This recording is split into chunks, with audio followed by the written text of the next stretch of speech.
दिल्ली में एमसीडी चुनाव को लेकर आदमी पार्टी और बीजेपी बीच राजनीतिक घमासान तेज है। हालांकि बीजेपी का साफ तौर पर कहना है कि तीनों निगम का एकीकरण होगा, इसके बाद दिल्ली को एक बेहतर सरकार मिलेगी जिससे दिल्ली के लोगों का फायदा होगा। जब यूनिफाइड नगर निगम थे, उनको शीला हम्म। दीक्षित जी ने डिसेंट्रलाइजेशन ऑफ गवर्नेंस के नाम पर 3 हिस्सों में बांटा था। मगर 15 साल के प्रयोग में अब यह स्पष्ट हो गया है कि नगर निगम के अमीर हिस्से, जहां से ज्यादा टैक्स वसूली होती है और जहां इनपुट के तौर पर नगर निगम को रिसोर्सेज डालने होते हैं, वो हिस्से एक निगम के पास है। और जहां इनपुट ज्यादा है, टैक्स कम है, उन हिस्सों में बार बार हड़ताल हो रही है। और नगर निगम को आम आदमी पार्टी ने 5वें वित्त आयोग के आधार पर पैसे की आवंटन नहीं किया है। इस कारण नगर निगम की कार्य में दिक्कत आती है, इसलिए निगमों को एक करना आवश्यक है।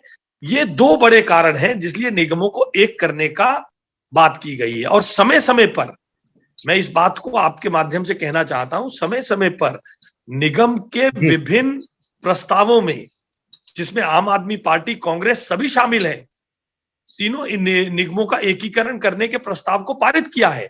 और अगर आज दिल्ली की सफाई व्यवस्था पुख्ता हो, आज दिल्ली की सफाई व्यवस्था अच्छा हो, दिल्ली में ये पैसे को लेकर जो खींचतान है ये कम हो, तो ये दिल्ली की जनता के हित में है। मुझे समझ नहीं आता आम आदमी पार्टी को इसमें एतराज क्या है।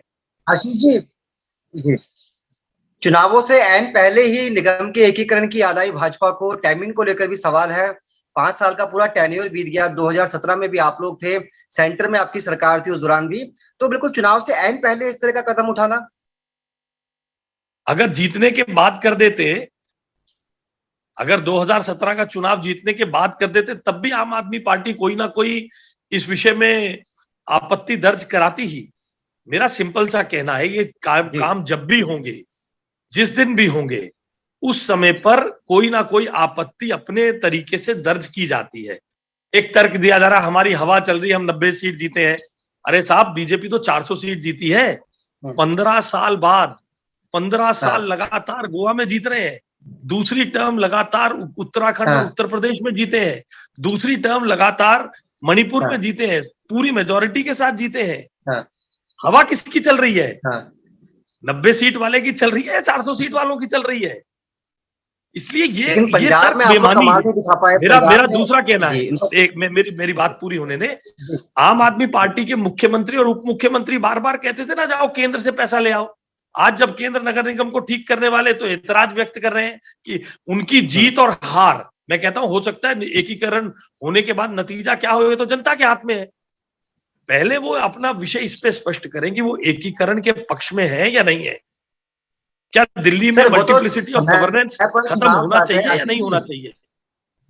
आशीष जी, वो तो साफ तौर पर कह रहे हैं कि हम समय पर चुनाव चाहते हैं। आपने जिन 4 स्टेट का हवाला दिया, वो भी पंजाब का हवाला देते हैं। पंजाब में बीजेपी के जो रिजल्ट बीजेपी के सामने आया है, वो कहते हैं पंजाब में देखिए हमने दिल्ली में मॉडल दिया, हमने पंजाब में भी जिस तरह से ऐतिहासिक जीत हासिल की है, उनको भी लगता है कि ये सही समय है। पंजाब में वो लोग जीते हैं, अगर इसी समय में दिल्ली में चुनाव होते हैं तो एमसीडी में आम आदमी पार्टी आएगी। वो लोग तो उत्तराखंड में भी मुख्यमंत्री घोषित करके आए थे, केजरीवाल साहब। गोवा में भी मुख्यमंत्री घोषित करके आए थे। उत्तर प्रदेश में संजय सिंह हाथरस में गली गली घूमकर देश में अराजकता फैला रहे थे। वहां तो जनता ने स्वीकार नहीं किया। 10 साल की एंटी इनकम्बेंसी थी कांग्रेस की, 15 साल की एंटी इनकम्बेंसी थी कांग्रेस की दिल्ली में, इसलिए वो जीत गए। जहां गवर्नेंस अच्छी दी जाती है, वहां आम आदमी पार्टी का कोई मॉडल नहीं है साहब गवर्नेंस का। मुफ्त बिजली पानी देना is no model of governance. हालांकि आम आदमी पार्टी कहती है कि एमसीडी में भ्रष्टाचार चरम पर है। 15 सालों से आप लोगों की सरकार है, हर आदमी त्रस्त है। मकान बनाने से लेकर मकान गिराने तक उगाही का बड़ा खेल चलता है। रेडी पटरी रिक्शा वालों को लूटा जाता है। सर, इस पर क्या कहना चाहेंगे आप? मुकेश जी, एक आम आदमी पार्टी का विधायक, आज 62 विधायक है, पहले 67 विधायक थे। एक आदमी की आम आदमी पार्टी चिट्ठी प्रोड्यूस करे जिसने कहा हो मेरे क्षेत्र में लेंटर माफिया घूम रहा है, मेरे क्षेत्र में अवैध निर्माण हो रहे हैं, दिल्ली के विभिन्न आम आदमी पार्टी केवल, यही केजरीवाल साहब थे ना जिन्होंने रामलीला मैदान से कहा था मुझे फोन कर देना, भ्रष्टाचार खत्म हो गया। बताइए, आप जाते हैं लाइसेंस बनवाने, आप जाते हैं रजिस्ट्री करवाने, आप अपने पड़ोसियों से पूछिए, भ्रष्टाचार खत्म हो गया क्या? इसलिए केवल और केवल दूसरे पर दोष देना, सुनने में बात बुरी लगती है। कोरोना में जब लोग अपने घरों में रिश्तेदारों के जूठे बर्तन कोरोना पीड़ितों के धोते नहीं थे, तब यही निगम के कर्मचारी जाकर घरों से बायोडिग्रेडेबल वेस्ट अपनी जान पर खेल कर लेकर आते थे, बॉडीज को पैक करके उन्हीं घरों से लेकर आते थे। इसलिए आम आदमी पार्टी को, मैं ये नहीं कह रहा हूं सब कुछ ठीक है निगम में, हो सकता है हर तरह की चीज है, मगर भारतीय जनता पार्टी ने सही प्रशासन देने का प्रयास किया है और एकीकरण होना भी सही प्रशासन की ओर बड़ा कदम है। एक आखिरी सवाल है, दिल्ली के लोग भी जानना चाहते हैं चुनाव कब तक होंगे, क्योंकि आप लोग सत्ता में भी हैं, एमसीडी में भी, सेंटर में भी। चुनाव फिलहाल तो टाल दिए गए हैं, अप्रैल में चूंकि चुनाव पिछली बार हुए थे। क्या कोई एश्योरेंस, कोई आपकी तरफ से कोई जानकारी देना चाहेंगे देखिए, हमारे मैं दर्शकों तो इस बारे को में कि कब तक चुनाव हो सकते हैं? कहने के लिए उपयुक्त व्यक्ति नहीं हूं। चुनाव आयुक्त जी ने कहा है कि मई तक चुनाव करा दिए जाएंगे, तो चुनाव आयोग अपने आप में संवैधानिक व्यवस्था है, मैं उसी को मानता हूं। बहुत बहुत धन्यवाद आशीष जी। धन्यवाद, नमस्कार।